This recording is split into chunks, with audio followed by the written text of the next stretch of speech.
جو مجھے نہیں مانتے ہیں ان کو نہیں کہا جائے، نبی کو جو نہیں مانتے، اے عرب والو، یہ جو محمد کہہ رہے ہیں ان کو تم نہیں مان رہے ہو تو زمین میں سفر کرو،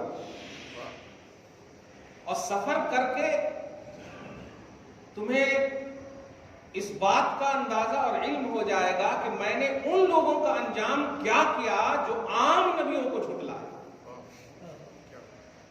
اس بات پر غور کریں گے آپ، کیف کان عاقبۃ الذین کانوا من قبلہم، جو ان کفار قریش سے پہلے تھے اور عام نبیوں کا زمانہ پایا، اور ان کو جھٹلانے کے بعد میں نے ان کا انجام کیا کیا۔ یہ لوگ سفر کریں نا جو محمد کو جھٹلا رہے ہیں۔ اچھا اسٹیٹس دیکھیے کیا پیارا پیش کر رہے ہیں، کانوا اشد منہم قوہ۔ میں تمہیں ڈکلیئر بتا دوں کہ تمہارے پاس تو اموال بھی اتنے نہیں ہیں، دولتیں بھی اتنی نہیں ہیں، طاقت و ثروت بھی اتنی نہیں ہے۔ عام نبی کے جھٹلانے والوں کے پاس طاقت بھی زیادہ تھی، مال بھی زیادہ، تو عام نبی کے جھٹلانے والے تمہارے سے اسٹیٹس میں اعلیٰ تھے۔ میں نے عام نبی کی تکذیب کی وجہ سے کیا انجام کیا، یہ خاص نبی ہیں اور تمہارے پاس کچھ نہیں ہے۔ کیا انداز آپ دیکھیں، یہ خاص نبی ہیں اور تم پچھلی قوم کے مقابلے میں نہ مال میں اتنے ہو، نہ طاقت میں اتنے ہو، نہ پاور میں اتنے ہو، کچھ نہیں ہے تمہارے پاس۔ کتنا اپنی شان کے مطابق اللہ مسکراتے ہوئے کہہ رہا ہو تیرا کیا ہوگا، تمہارے پاس کچھ نہیں ہے اور خاص نبی کو جھٹلا رہے ہو، جبکہ عام نبی کے جھٹلانے والوں کا کیف کان عاقبۃ الذین من قبلہم، کیا انجام کیا آپ نے، کیسا انجام کیا۔ تو حضور پاک صلی اللہ علیہ وسلم خلاصہ کائنات محمد عربی صلی اللہ تعالی علیہ وآلہ وسلم کی تکذیب اللہ پاک کبھی برداشت نہیں فرمایا۔ اس کی جو شان ہے، اس کے غضب کو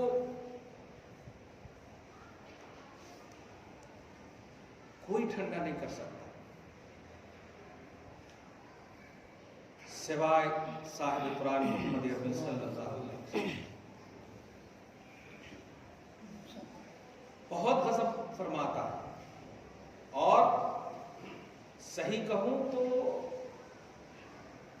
دشمنوں کو اس لائق بھی نہیں سمجھتا کہ میرے حبیب کی تم تکذیب کر رہے تو میں تم پر عذاب نازل کروں، کیونکہ جب عام نبی کے جھٹلانے والوں کو میں نے دھسایا، میں نے کیا کیا نہیں ان کے ساتھ کیا ہے، تم تو اس لائق بھی نہیں ہو کہ تمہیں میں دوں، مگر والعذاب الآخرۃ اکبر، وہاں تمہیں ضرور رسوا کرنا ہے۔ اللہ پاک آپ کو ہم سب کو گستاخی سے محفوظ فرمائے، آمین۔ درود شریف پڑھیں، اللہم صلی علی محمد وعلی آل محمد وبارک وسلم صلی اللہ علیہ وسلم۔ تو سورہ یونس سورہ ہود سورہ نمبر 11، اور ذرا سے دیکھیے گا جو کمپیریزن بڑی اچھی آ گئی ہے کہ عام نبی کو جھٹلانے والے، خاص مال و دولت والے، طاقت والے کو اللہ پاک نے قرآن پاک میں پیش کر کے کہا ہے کہ سوچو ان کا انجام میں نے کیسا کیا، آج تک دھس رہا ہے قارون، فخسفنا بہ وبدارہ الارض، ان کے خزانے بھی چہل خانہ، 40 گھر خزانے رکھتا تھا، کنجی اٹھانے کے لیے بڑی جماعت کو تیار کیا تھا، اتنے خزانے والوں کو میں دھسا دیا، جبکہ موسیٰ کے بھی یہ نبی ہیں، تم ان کو نہیں مان رہے ہو، تم ان کو نہیں مان رہے ہو، تمہارا کیا ہوگا۔ اسی کو دھیان میں رکھتے ہوئے اپنے ایمان کی عظمتوں سے محظوظ ہوئیے، لطف اندوز ہوئیے اور خوش ہوئیے۔ الحمدللہ کچھ نہیں ہے بھائی آپ کے پاس، کچھ بھی نہیں ہے، قسم خدا کی کچھ بھی نہیں ہے، اللہ پاک خود کہہ رہا ہے ہاں ہے تمہارے پاس تو میرا نبی سب سے بڑی دولت ہے، سب سے بڑی دولت ہے، یہ خود اللہ پاک کہہ رہا ہے، سب سے بڑی دولت ہے، سب سے بڑی دولت ہے۔ هو خیر مما یجمعون، سورہ یونس کی آیت نمبر 58 میں آپ دیکھیں، سارے جمع پوجی سے سب سے بڑی دولت محمد عربی ہے صلی اللہ علیہ وسلم۔ هو خیر مما یجمعون، جو لوگ جمع کر کے رکھیں گے سب سے زیادہ بہتر، اعلیٰ، افضل پونجی محمد صلی اللہ علیہ وسلم، سرمایہ افتخار، سرمایہ ایمان، سرمایہ کل ہے ہمارے۔ اللہ پاک ہم سب کو یہ فہم میں جلائے۔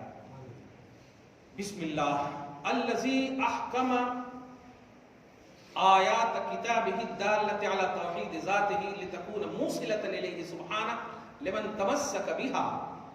یہ اللہ کا ڈیفینیشن ہے قادری غوث پاک کی طرف سے. خدا کی شان اس طرح بیان کریں گے نا تو اولیاء اللہ نہ صحیح لیکن غلام ضرور اللہ بنا دے گا. اور ولی کا غلام بھی ولی ہوتا ہے.